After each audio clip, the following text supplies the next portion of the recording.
당하신 주님의 고난을 기억하기 원하여 새벽을 깨우러 나오신 우리 대한가족들을 주님의 이름으로 환영하고 축복합니다. 살아계신 하나님, 참 감사합니다.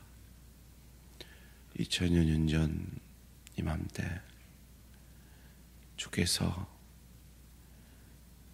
하나님께서 무한이신 하나님이 유한한 시간 속으로 들어오시고 우리의 연약을 체휼하시고자 가장 연약한 인간의 모습으로 이 땅에 오시고 갈릴리 사람이라 조롱받는 그 천한 곳에서 목수의 삶을 사심으로 이 땅에서 우리가 먹고 사는 일에 얼마나 마음이 낮아지며 힘겨운 삶을 사는지 체휼하시고, 그럼에도 불구하고 그 모든 시험에 늘 지고 넘어지는 저희들을 위해 그 모든 시험을 이겨주시고 우리의 죄를 담당하심으로 하나님의 의를 이루시고자 세례 요한에게 세례받으시고 십자가에서 그 죄 없는 피를 나를 위해 흘려 죽어 주심으로 그 고귀하신 핏값으로 우리를 너는 내 것이라 사주시고 그 죽음을 사흘 만에 이기고 우리가 아무것도 할 수 없는 그 안식일에 하나님이 친히 우리 주께서 친히 일하셔서 부활하심으로 그 부활의 날에 2000년 동안 영광 받으시고 경배 받으신 삼위 하나님의 그 구원의 역사에 감사, 찬양, 영광을 돌려드립니다. 늘 그 주님의 고난을 기억하기보다 내 일상에 바쁘고 내 고민과 내 근심과 내 상처에 급급하던 우리들을 깨우시고자 이 고난의 주간을 허락하시고 주께서 나를 위해 가신 그 고난의 길을 기억함으로 우리도 좁은 길 가며 내 십자가 지고 주의 길 따르기를 결단하는 이 귀한 시간 허락하여 주시니 감사합니다. 오늘 새벽을 깨우는 귀한 하나님의 사람들의 마음에 가정 가운데, 일터 가운데, 주의 교회 가운데 하나님이 약속하신 그 평안을 이루기 위해 나와 하나님과의 관계의 평안을 이루신 그 예수의 마음으로 죽어지기로 결단하는 귀한 이 시간 되어질 수 있도록 축복하여 주시옵소서. 힘으로도 능으로도 아니 되는 그 일을 주의 신으로 주께서 우리에게 허락하신 말씀으로 이루어지기를 원합니다. 이 새벽에 말씀 앞에 겸손히 엎드리오니 주여 말씀이 육신이 되신 주의 역사가 우리의 것이 되게 하여 주시옵소서.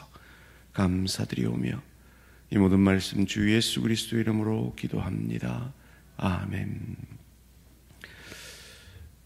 오늘 우리 주신 하나님 말씀 마태복음 26장 57절에서 68절까지 말씀입니다. 마태복음 26장 57절에서 68절까지 말씀, 한 절씩 교독하실 때 살아계신 하나님의 음성을 들으시기 바랍니다. 예수를 잡은 자들이 그를 끌고 대제사장 가야바에게로 가니 거기 서기관과 장로들이 모여 있더라.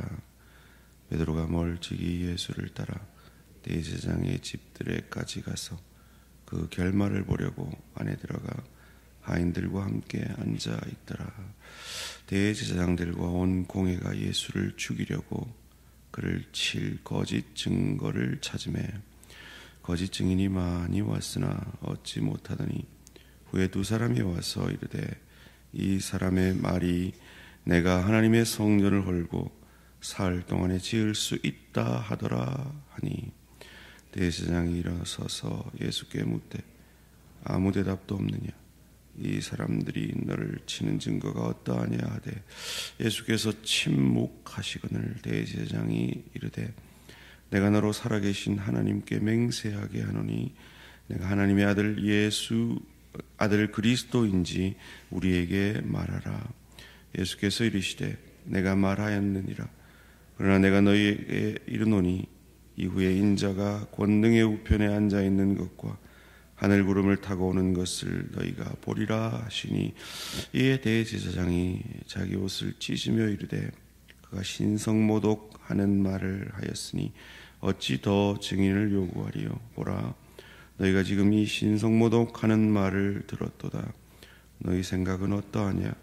대답하여 이르되 그는 사형에 해당하니라 하고 이에 예수의 얼굴에 침 뱉으며 주먹으로 치고 어떤 사람은 손바닥으로 때리며 이르되 그리스도야 우리에게 선지자 노릇을 하라.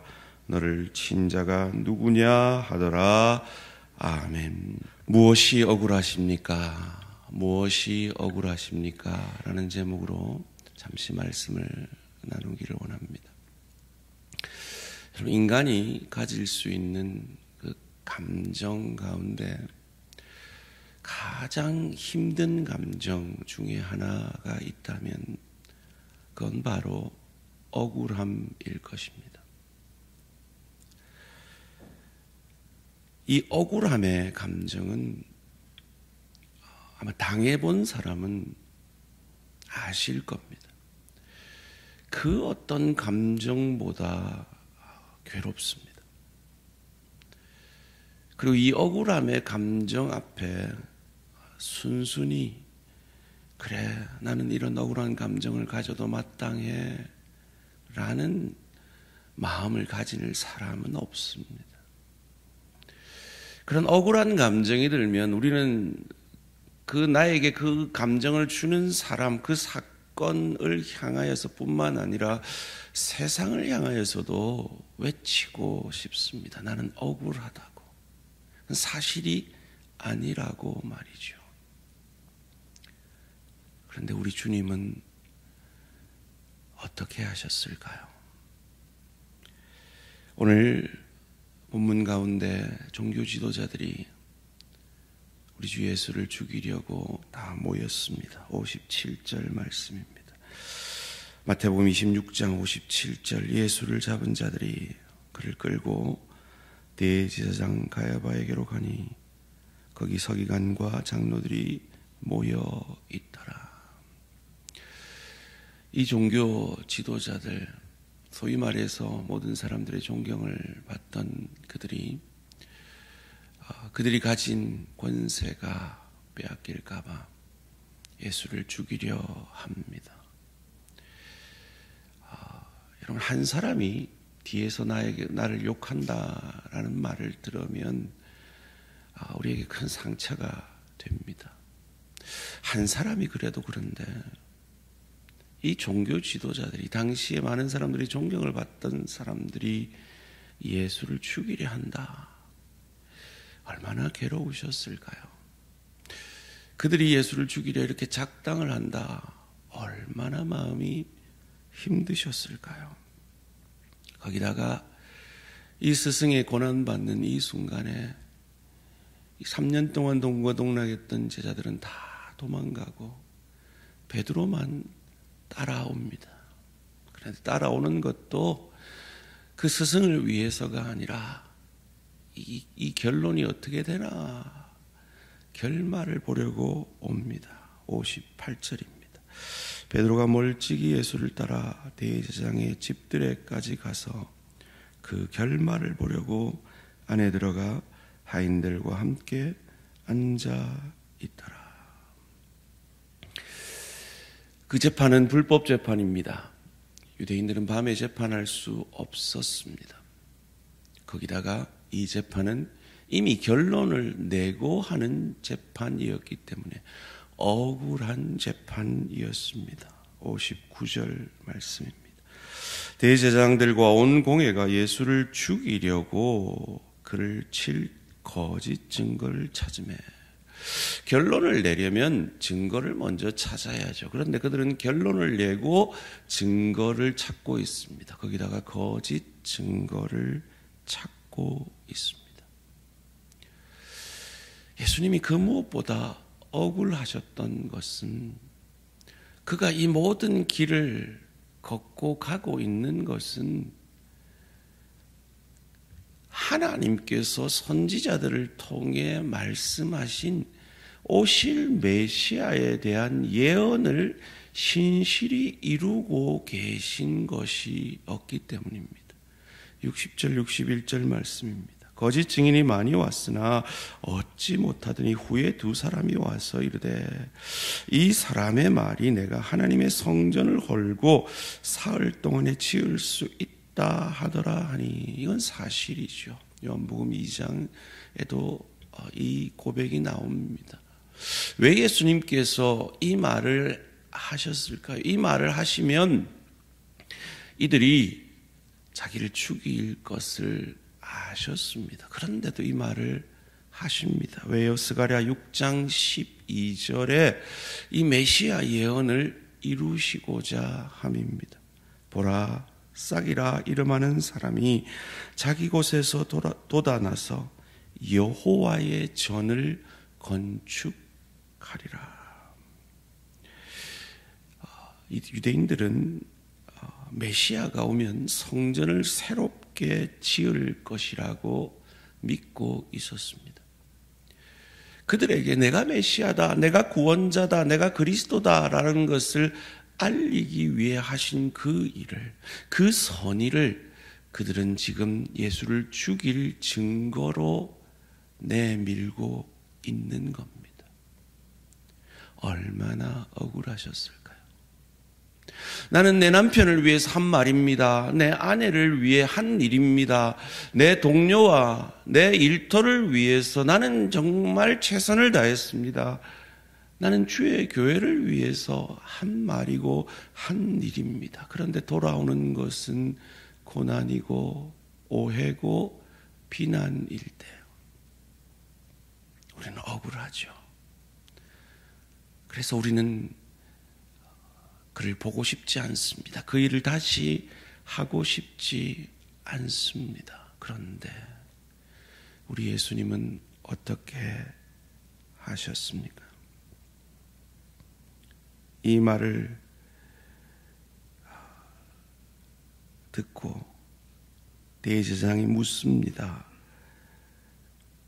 62절 63절입니다. 대제사장이 일어나서 예수께 묻되 아무 대답도 없느냐, 이 사람들이 너희를 치는 증거가 어떠하냐 하되 예수께서 침묵하시거늘 대제사장이 이르되 내가 너로 살아계신 하나님께 맹세하게 하노니 내가 하나님의 아들 그리스도인지 우리에게 말하라. 그 억울함에 대해서는 침묵하십니다. 그런데 내가 그리스도냐, 내가 구원자냐라고 묻는 이 질문에는 예수께서 답하십니다. 64절입니다. 예수께서 이르시되 내가 말하였느니라. 그러나 내가 너희에게 이르노니 이후에 인자가 권능의 우편에 앉아있는 것과 하늘 구름을 타고 오는 것을 너희가 보리라 하시니. 이것 또한 이 고백을 하면 지금 안 그래도 억울한 누명을 씌워서 예수를 죽이려 하는 이들이 옳다구나, 잘됐다라고 예수를 억울한 죽음으로 몰고 갈 것을 아셨을 겁니다. 그런데 이 고백을 왜 하십니까? 이 또한 메시아 예언, 선지자들을 통하여서 오실 메시아에 대한 예언을 다니엘을 통해서 하신 이 말씀을 이루려 하심입니다. 다니엘서 7장 9절과 13절 말씀입니다. 내가 보니 왕자가 놓이고 옛적부터 항상 계신 이가 좌정하셨는데 인자 같은 이가 하늘 구름을 타고 옛적부터 항상 계신 이에게 나아가 그 앞으로 인도되매 하나님의 예언의 말씀을 이루려 하셨습니다. 그런데 여기에 대한 반응은 무엇이었습니까? 65절 말씀입니다. 이에 대제사장이 자기 옷을 찢으며 이르되 그가 신성모독하는 말을 하였으니 어찌 더 증인을 요구하리요? 보라, 너희가 지금 이 신성모독하는 말을 들었도다. 하나님이 하나님이라고 했다고 죽임당하셨습니다. 예수님의 제자, 이 제목은 신성모독죄였습니다. 내가 날아서 죽는다면 얼마나 억울할까요? 내가 나라고 주장해서 죽는다면 얼마나 억울할까요? 이 억울함 앞에 우리 주님은 어떻게 하십니까? 67절, 68절 말씀입니다.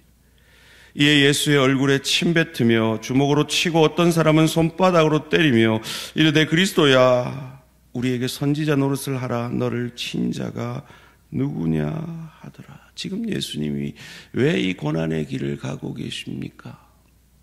예수님을 친 자를 위해 가고 계신 겁니다. 얼마나 억울하셨을까요? 우리도 내 남편에게, 내 아내에게, 내 부모에게, 내 자녀에게, 내 동료에게, 내 지체에게 그런 억울한 말을 듣고 억울한 일을 세상에서 당하곤 합니다. 나는 선의로 말했는데 그것을 곡해하는 사람들을 만납니다. 내가 하지도 않은 말을 했다라고 하는 사람들을 만납니다. 내가 능력이 부족해서 그렇지 나는 최선을 다했는데 그 결과에 대해서 비난하는 사람들을 우리는 만납니다. 우리는 좀 부족해서 그렇다 해도 예수님은 완벽하게 하나님의 말씀을 이루시다가 자신이 하나님이라고 그 진리를 고백함으로 그 진리 때문에 죽임당하십니다. 그런데 그 예수님은 자신을 억울하게 하는 자들을 향해 고백하십니다. 아버지께 고백합니다. 아버지여, 저들을 사하여 주시옵소서. 저들이 하는 일을 알지 못하나이다. 이 고백이 저와 우리 모든 성도님들의 고백이 되어지기를 주님의 이름으로 축원합니다. 살아계신 하나님, 이 땅을 살면서 참 억울한 일을 많이 당합니다.